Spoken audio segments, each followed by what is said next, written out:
जय भीम, नमो बुद्धाय। सम्यक क्रांति चैनल में आपका सहर्ष स्वागत है। आज हम लोग यहाँ पर पूना के रमाई गार्डन में हैं, जो कि भारत का एकमेव गार्डन है, एकमेव पुतला है जहाँ पर रमाई का स्टैचू है और स्मारक है।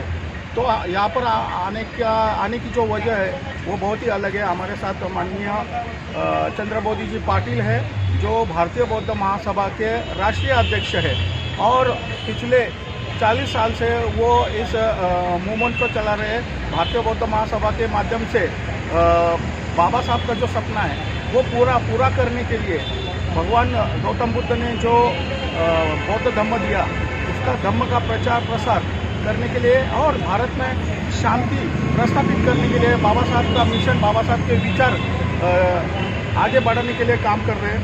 सर, क्या कहेंगे कि आप ये काम बहुत सालों से कर रहे हैं, तो आप ये काम कैसे शुरू किया?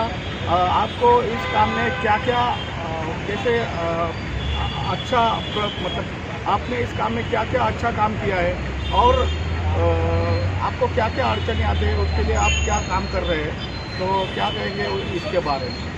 Everyone, please follow, like, share, comment and subscribe the Samyak Kranti channel. Thank you. नमो बुद्धाय, जय भीम। मैं चंद्रबोधी पाटिल, राष्ट्रीय अध्यक्ष दी बुद्धिस्ट सोसाइटी ऑफ इंडिया, जिसको हम भारतीय बौद्ध महासभा कहते हैं। ये संस्था बोधिसत्व डॉक्टर बाबा साहब आम्बेडकर जी ने 1954 में स्थापित की थी और 4 मई 1955 को ये रजिस्टर हुई। बाबा साहब का जो मुख्य उद्देश्य था कि भारत में ही नहीं, भारत के बाहर भी बौद्ध धर्म का प्रचार प्रसार करना, और उनके 10 उद्देश्य थे, उसकी पूर्ति करने का ये संस्था का ये था। लेकिन बाबा साहब हमारे बीच में बहुत कम समय रहे और ये जिम्मेवारी बाबा साहब के पश्चात जो उनके पुत्र हैं भैया साहब आम्बेडकर, वे अध्यक्ष बने। 11 लोगों की एडवाइजरी कमेटी बनी, वे कार्य करते रहे। फिर हम 24 जुलाई 1981 को ये नए ट्रस्टी, ये नई स्कीम बनी। उसमें doctor S V. Ramteke, doctor P G. Jyotikar ji, advocate K C. Saugat Agra के, शंकरानंद शास्त्री जी जो बाबा साहब के सहयोगी रहे, अशोक अम्बेडकर जी, डी.डी. बाविस्कर के ऐसे 7 लोगों को चैरिटी कमीशन ने 24 जुलाई 1981 को मान्यता दी। जैसा आपने कहा कि मैं लगभग 40 वर्ष 1983 से the Buddhist society of India का सर्वप्रथम जब मैं नौकरी के लिए भोपाल गया था, बैंक ऑफ महाराष्ट्र में नौकरी करता था। पहले हमारी जो प्रारंभ है समाज के बीच में जाने का, तो भारतीय दलित बैंकर के माध्यम से हम सब संगठन यानी कार्य करते रहे और उसको लेकर जो बुद्ध विहार था, वहाँ पर जो जगह थी, तो समाज का ये कहना था कि भाई बाबा साहब ये जो बुद्ध विहार है, ये बुद्ध विहार का भी निर्माण होना चाहिए। इसके लिए आप ध्यान रखें, आप सिर्फ बाबा साहब की बात करते हो, धम्म की बात नहीं करते। तो हमने उस समय इलेक्शन हुआ 1983 में और मैं भोपाल शाखा का अध्यक्ष बना।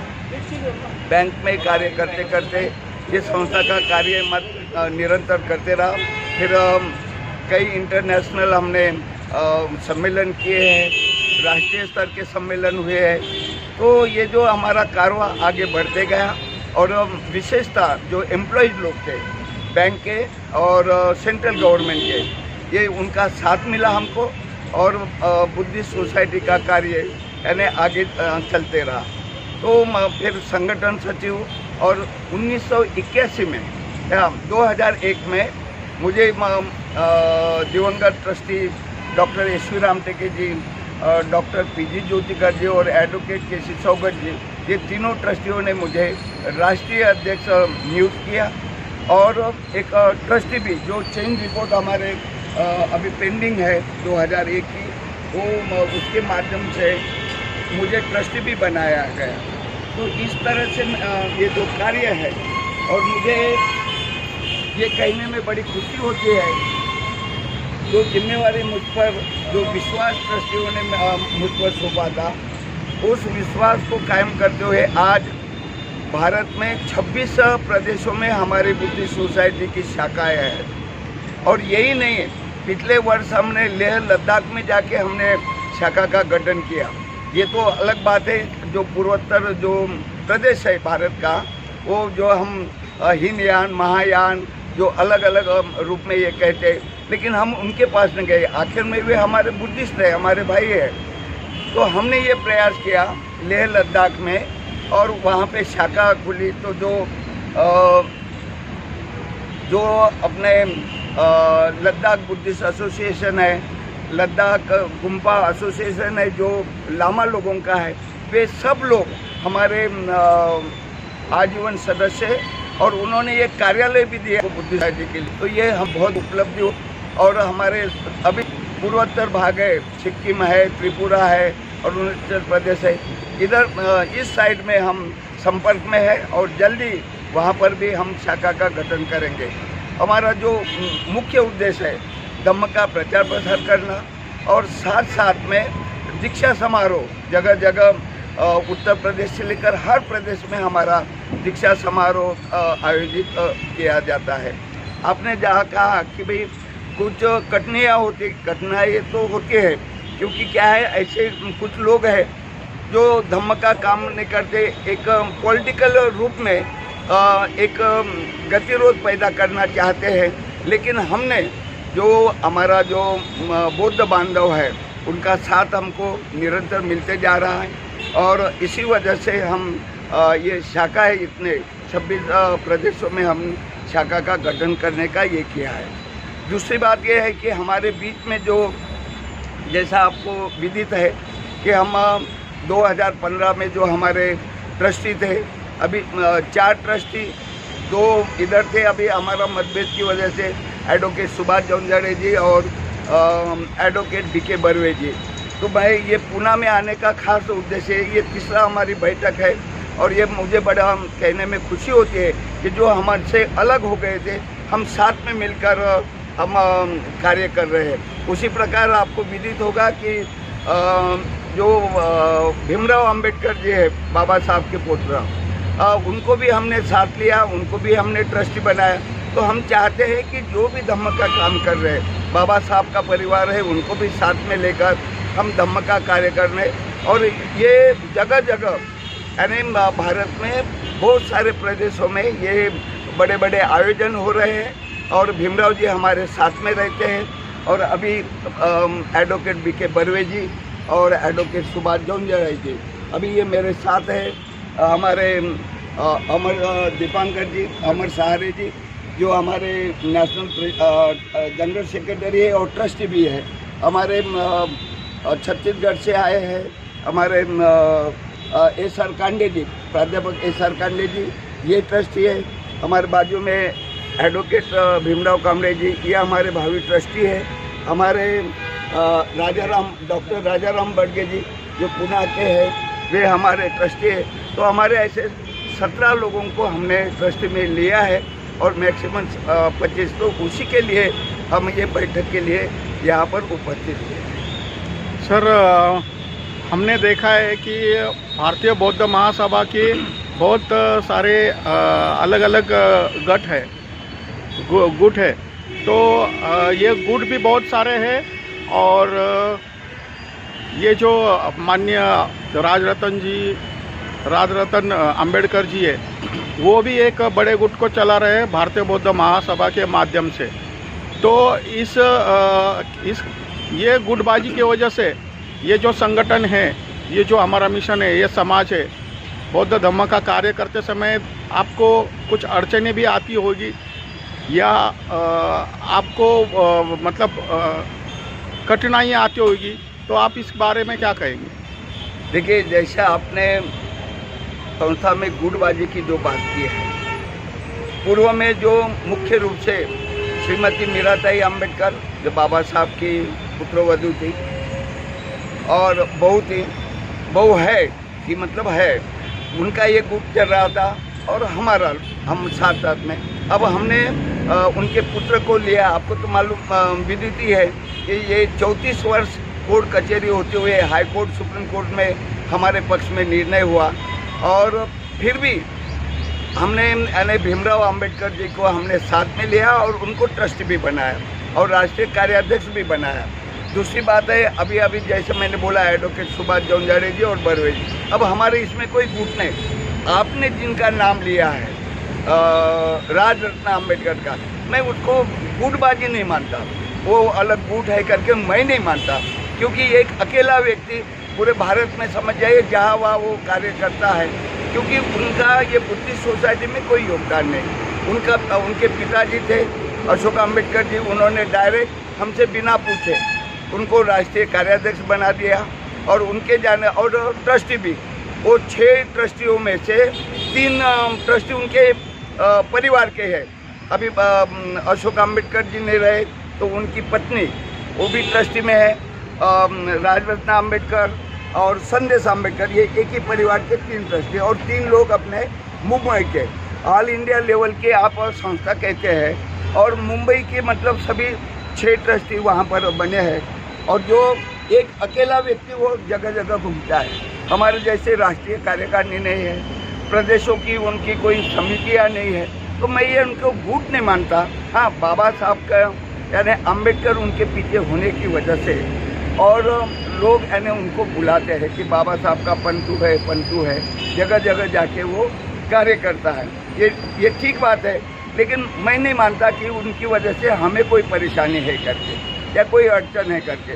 जब लोगों को सच्चाई मालूम होती है, जैसे विदेशों में गए, अमेरिका में गए, इंग्लैंड में गए, तो वहाँ पर हमने अपनी बात रखी हमने, क्योंकि ये जो हमारे एडवाइजरी कमेटी है, तो 5 लोग जो है ये ना रहे, मतलब न्यूजीलैंड के डॉक्टर दारोडे जी हैं, इंग्लैंड के बिरदी जी हैं, कनाडा के आनंद बाली जी है जो LR बाली जी के सुपुत्र, एक सोहनलाल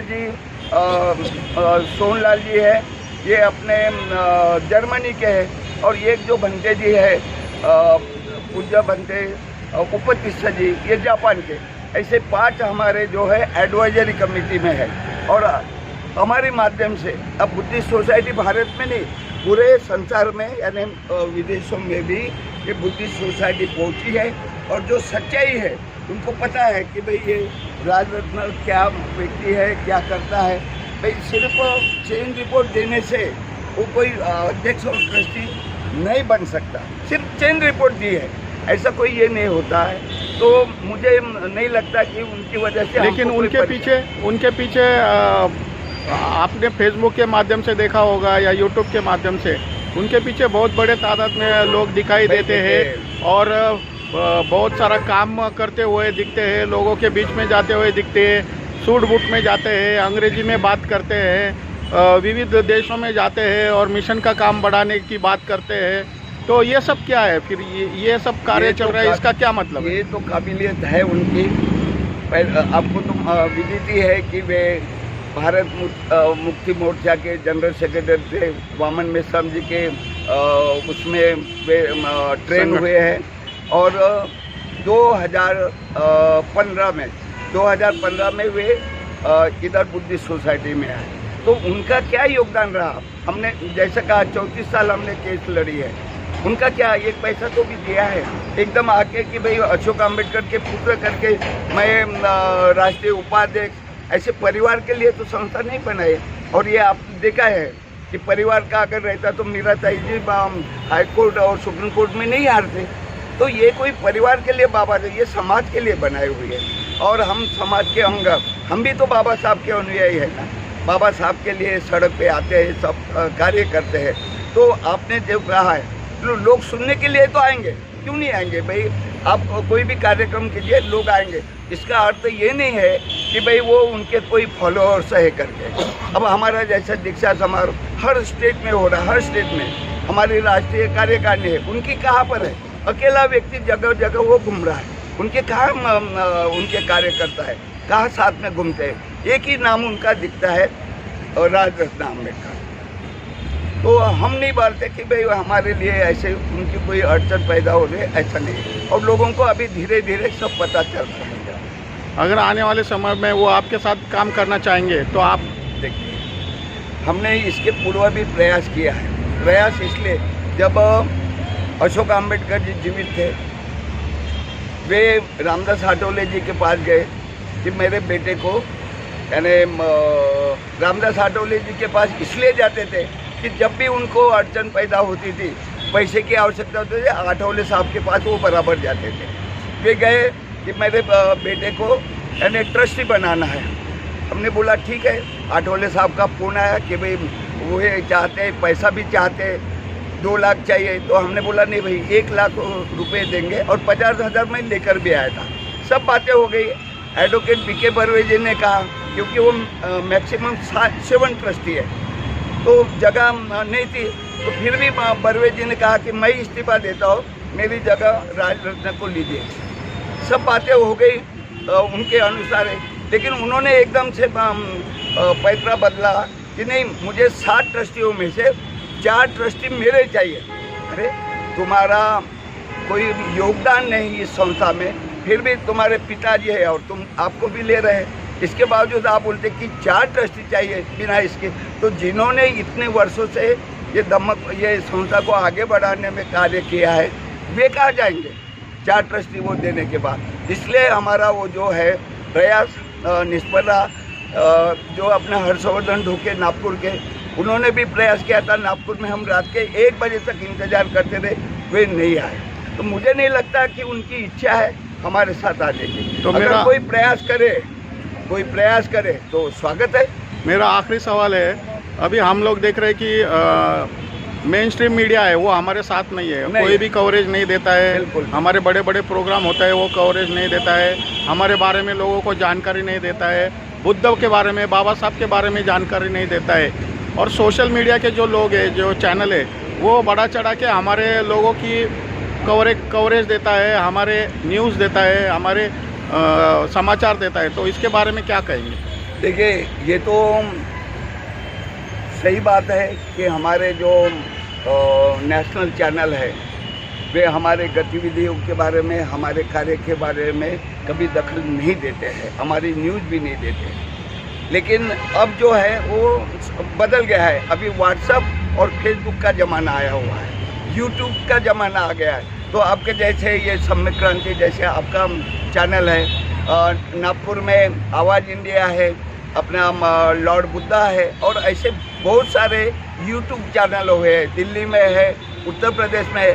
तो उनके माध्यम से हमारी बात, हमारे जो अनुयायी है, बौद्ध अनुयायी, वहाँ तक पहुँच रही है, प्रचार प्रसार हो रहा है। हमको उनकी कोई आवश्यकता नहीं है वो चैनल की। और चैनल कौन देखता है ज़्यादा? आजकल तो हर एक के पास व्हाट्सएप और फेसबुक है, उससे ही आने सब जानकारी होती है। चैनल कहाँ देखते बैठेंगे घर में जाके टीवी और ये। तो ये जो हम प्रचार प्रसार है अभी लगातार होते जा रहा है, लगातार। तो ये जो हमारे आप जैसे चैनल वाले हैं और बाकी जो बुद्धिस्ट है, जो अम्बेडकर अनुयायी है, और उनके चैनल के बाद अब देश के हर कोने में अपने यूट्यूब चैनल है और उसके माध्यम से अपना प्रचार प्रसार हो रहा है। हमको किसी की वो चैनल की कोई आवश्यकता नहीं है। हमारा प्रचार प्रसार हो रहा, धम्म का प्रचार प्रसार हो रहा है। अब वो ज़माना गया कि पहले हम चैनल देखते थे और सब सुनते थे, अब ऐसी कोई बात नहीं रही। हमारे यूट्यूब चैनल और सब अपने बाबा साहब के अनुयायी जगह जगह जाके अपना प्रचार प्रसार उनके माध्यम से हो रहा है। धन्यवाद, बहुत अच्छी जानकारी दी आपने और समय दिया, इसके लिए मैं आपका बहुत बहुत आभारी हूँ। जय भीम, नमो बुद्धाय। धन्यवाद। नीलेश चौहान जी, आपने पूर्व में भी इंटरव्यू लिया था, काफ़ी प्रचारित हुआ था, और आज यानी ऐसा समय आया और आपने अपना अमूल्य समय, हम तो ठीक है शाम को जाने, हमारे पास समय ही समय, आपने अपना समय हमको दिया। और ये जो बातें हैं धम्म के संबंध में, संस्था के संबंध में, आपके माध्यम से पूरे समाज के बीच में जाएंगे, यही आशा करते हैं। और भविष्य में भी आपका साथ रहेगा, यही आशा करते हो। नमो बुद्धाय। रमाई गार्डन के बारे में, हाँ माता, और आज यहाँ पर ये देखकर बड़ा खुशी हुई कि ये भारत में एक में हो माता रमाई का जो पुतला है, स्मारक है। स्मारक है। ये स्मारक कहीं पर भी नहीं है। और आपने जैसे जानकारी दी थी कि माननीय राष्ट्रपति जी ने इसका उद्घाटन किया था, तो ये बहुत बड़े, हम इतने बार आए, तीसरी बार आपके माध्यम से हम ये जान पाए, क्योंकि ये हमारे सारे जी यहाँ पे रहते, उनको ही पता नहीं तो यहाँ से हम यहाँ पे गेस्ट हाउस में रुकते हैं, तो घूमने के लिए तो हम यहाँ पर आ सकते थे। तो इसके लिए आपको बहुत बहुत धन्यवाद कि माता रमाई के स्मारक के दर्शन भी आपने करवाए और संस्था के बारे में जानकारी आपने लेकर ये प्रचार प्रसार पुनः आप संस्था की तरफ से मैं आपको बहुत बहुत धन्यवाद देता हूँ। नमो बुद्धाय, जय भीम। जय भीम, नमो बुद्धाय।